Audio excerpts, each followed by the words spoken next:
What's next for Shakur Stevenson? What's next for Gervonta Davis? Should these guys just fight each other? Where does Loma run into the mix? I mean, guys, like, these are realistically at 135 pounds. There's only 3 guys that I personally care to see right now. You got Shakur Stevenson, the new dog at 35, the guy that everyone praises as the most, fundamentally sound. The blue chip prospect now turned to a superstar.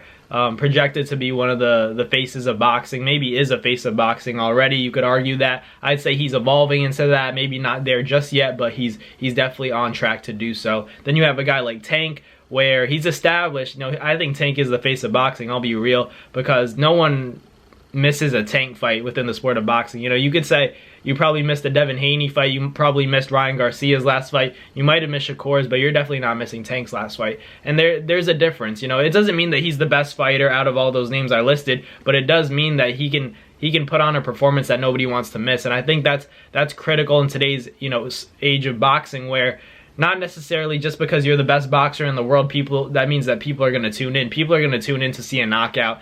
And you could say that's a casual take, that's this take. I don't mind seeing a guy get outboxed. I don't mind watching Shakur Stevenson. I see beauty in those fights where Devin Haney outpoints a guy like Regis Prograis and then, heads to a clear shutout decision win. But let's be real, majority of the people want to see knockouts. I still want to see a knockout either way. I want to see someone go to sleep, because that's a statement made in the sport.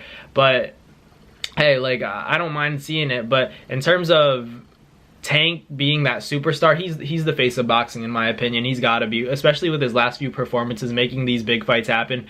You could argue maybe Ryan played more of a role in that than Tank did, but hey, Tank got in the ring and did his thing. So. And then you have Vasily Lomachenko. These are my 3 guys. You could argue that Loma's on the decline. I would agree with that. But I still think that he's in there in terms of, the top dogs at 35. You could throw Keyshawn Davis, Frank Martin, any of these guys, Edwin De Los Santos still in the mix. But realistically, it's those top 3 guys that I think have that combination of fun to watch, and they're known within the sport, so they're going to make a lot of money either way. So these guys need to fight each other. I've been saying it. Realistically, the Lomachenko fight and Shakur fight should have happened, recently. They offered Shakur for Loma, and Loma said, hey, I'm retiring, I'm taking time off, but then he goes on to fight Kambosos. So in my opinion, that's a duck for me. I respect Lomachenko. I'm a fan of his.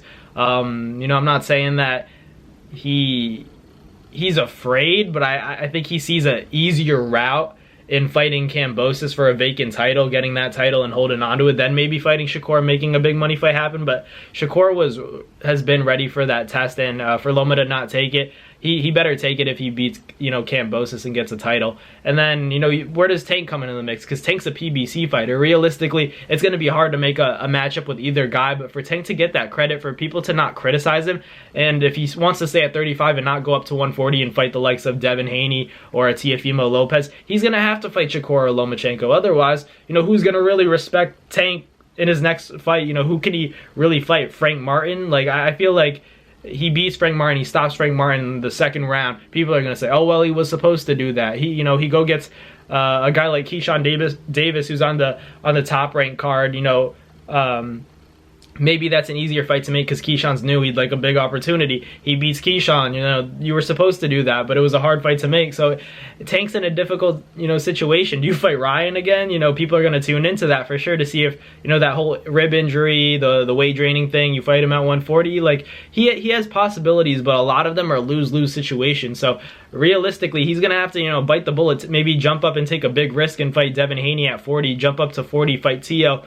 There are a lot of possibilities, but it's also a lot of risk. So there are certain situations where he's trying to, weigh out things. And I think that a big reason why, this kind of PBC translating into a top streaming service in Amazon Prime, that's giving Tank time to really make a decision, because realistically, I think they're going to have trouble, figuring out who to fight next. No one wants to see Tank fight Isaac Cruz again because it's a lose-lose situation. He beats him, they say, you were supposed to do that, you were hurt the last fight, and then if he goes in there and, loses, then that looks really bad, and it's a low reward outcome. It's if he beats Isak Cruz, they're just gonna say you were supposed to do that, fight Shakur or fight Devin. So like, what do you do in that situation? So he's in a tricky state right now. A lot of people, you know, we all know that when Tank came around 30, 35, we all wanted to see that Lomachenko fight, but people brushed it off. I think at this point, you know, it looks pretty good. You should really try to make that fight happen. I know Top Rank and PBC don't do business with each other, but hey, Lomachenko and Tank, that's a fight that people have been calling for like the last 5 years, and now recently we're just forgetting about it. But I think he really needs to make that fight with Lomachenko happen in order to solidify himself as a top 135er. You can't just beat Ryan Garcia and then be assumed that. I can argue that, you know, Shakur and Tank, they could be the top, but just because it doesn't mean just because you beat, you know, Ryan Garcia, you're the best 35-pounder. I think he's the best 35-pounder for different reasons, but that's subjective. In order to actually do it, you have to beat other great 35-pounders, not Ryan Garcia at 136-pound catch weight. You know, that doesn't do it for me. But hey, Shakur Stevenson, you know, Tank, you could throw Devin Haney in there at 40. And Lomachenko at 35, but these guys need to get in the mix and fight each other. Besides Devin and Loma, they fought already, but you know, these other matchups, they need to take place, and I think they need to take place real soon. But let me know in the comments what you guys think about all this. Who should Shakur fight next? Who do you think Tank should fight next? Should they fight each other? And should Loma be in that mix because he's fighting for a belt against Kambosos? But let me know in the comments what you guys think. Thank you guys for watching. Like, comment, and subscribe, and I'll catch you guys next time. Peace. That's going to do it for another NASFight Media video, guys. Thank you guys so much for watching. It's been your boy, Matt Nabong, with another video. Hope you guys enjoyed it all. Thank you guys for the constant support. Salute to y'all always. It's been your boy.